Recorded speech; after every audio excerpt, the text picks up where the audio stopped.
Hello दोस्तों, नमस्कार। एक बार फिर से स्वागत है मेरे चैनल हिंदी मंजूषा में। आज आपके सामने फिर से मैं शब्दों के प्रकार भाग 2 लेकर आया हूँ, जिसमें मैं आपको बताऊंगा कि शब्दों को संरचना या बनावट के आधार पर किस किस आधार पर बांटा गया है और ये किस किस आधार पर आगे बन सकते हैं। तो दूसरा प्रकार है इसका संरचना या बनावट के आधार पर। संरचना या बनावट के आधार पर क्या होता है? इसका मतलब होता है कि संरचना संरचना मतलब किसी शब्द को कैसे निर्मित किया जाता है। जैसे आपका संधि हो गया, समास हो गया, प्रत्यय हो गया, उपसर्ग हो गया। ये शब्द लगाकर हम किसी शब्द का निर्माण करते हैं, या दो से अधिक शब्दों को मिलाकर हम शब्दों का निर्माण करते हैं। उसी तरह से ये है आपका संरचना या बनावट के आधार पर। इस आधार पर अगर हम देखते हैं शब्दों को, तो शब्दों को हम 3 भागों में बांट सकते हैं। पहला है आपका रूढ़ शब्द। रूढ़ शब्द वो शब्द होते हैं जो कि बिना संधि के समास के आते हैं। जैसे कि किसी प्रकार का इसमें न तो समास होता है, न तो संधि होता है, न प्रत्यय होता है, न उपसर्ग होता है। इसको हम रूढ़ शब्द कह सकते हैं। दूसरा है आपका यौगिक शब्द। यौगिक शब्द को अलग अलग रूढ़ शब्दों में से जोड़ा जाता है और एक नए शब्द का निर्माण किया जाता है। उसी तरह से आप है योग रूढ़ शब्द। ये दो या दो से अधिक मिलाकर कोई तीसरा अर्थ देता है।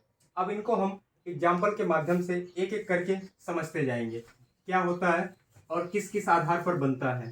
तो पहला है आपका रूढ़ शब्द। रूढ़ शब्द वो होता है जिनको हम बिना समास के, बिना संधि के प्रयोग करते हैं। जैसे आपका पहला शब्द है घर, दूसरा शब्द है काम, तीसरा शब्द है आपका दाम, चौथा शब्द है कमल, पांचवा शब्द है कुमार।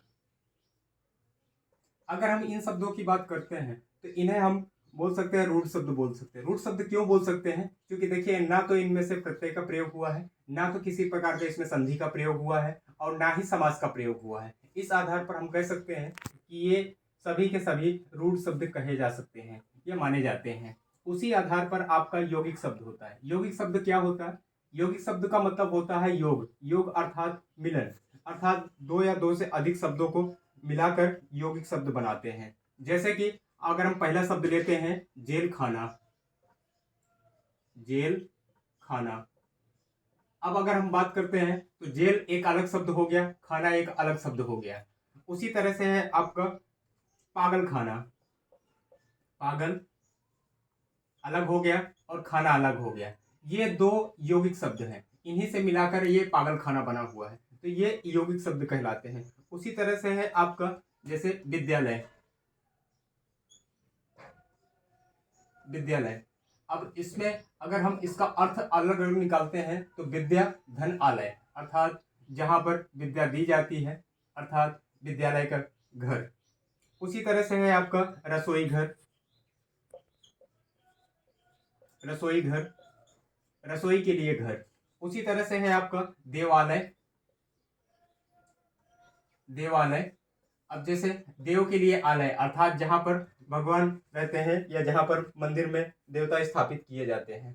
उसी तरह से ये आपके यौगिक शब्द कहलाते हैं। यौगिक शब्द का मतलब यही होता है कि दो या दो से अधिक शब्दों को जोड़कर एक नए शब्द का निर्माण करते हैं, उसे हम यौगिक शब्द कहते हैं।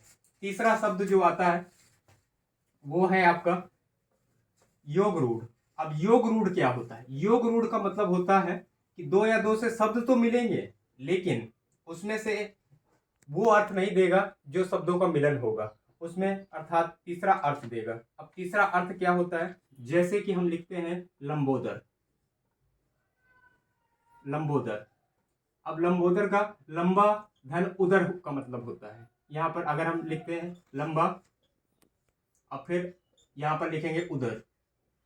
उदर, उदर मतलब होता है पेट, लंबा मतलब होता है बड़ा।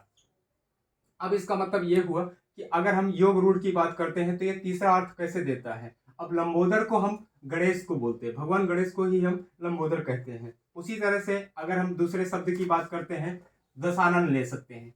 दशानन में जैसे 10, उसके बाद आनंद, अर्थात 10 आनंद। आनंद मतलब होता है सिर, 10 मतलब होता है 10। तो इसका मतलब यह हो गया कि जिसके 10 सिर होते हैं उसको दशानन कहते हैं। अर्थात इसका हम तीसरा अर्थ निकालेंगे तो यहाँ पर रावण निकल के आएगा। उसी तरह से है आपका पंकज, पंख धन जा। पंख मतलब होता है कीचड़, जा मतलब होता है जल, अर्थात वो चीज जो कि किसी जल में किसी प्रकार से निर्मित होती है या बनती है। तो उसी तरह से इसका अर्थ निकल के आएगा कमल, इसे हम कमल कह सकते हैं। उसी तरह से है नीरज, नीरज। अब नीरज को हम क्या बोल सकते हैं? नीरज का पर्यायवाची की अगर हम बात करते हैं तो जल को बोलते हैं नीरज। ये आपका नीरज हो गया। उसी तरह से अगर हम आगे शब्दों को अगर और भी ले तो आपका पहले ले सकते हैं राकापति। राकापति, राकापति का मतलब होता है चंद्रमा। उसी तरह से आपका है मयंक, मयंक, मयंक का शब्द आर्थिक होता है सूर्य, सूर्य। इसी तरह से आपके कई सारे और वर्ड हैं जैसे कि चारपाई। उसी तरह से है आपका वारिद। ये कुछ ऐसे शब्द हैं जो कि अपना स्पष्ट अर्थ नहीं देते हैं, अर्थात ये किसी तीसरा अर्थ देते हैं। जब दो या दो से अधिक यौगिक शब्द मिलते हैं तो ये तीसरे अर्थ का निर्माण करते हैं। इस आधार पर अगर हम देखते हैं तो शब्दों को 3 भागों में बांटा गया है। इसी तरह से ये आपका खत्म होता है। आगे मेरे आने वाले वीडियो में मैं आपको बताऊंगा इसका चौथा पार्ट। तब तक आप मेरे चैनल पर बने रहिए, लाइक करिए, सब्सक्राइब करिए। जय हिंद।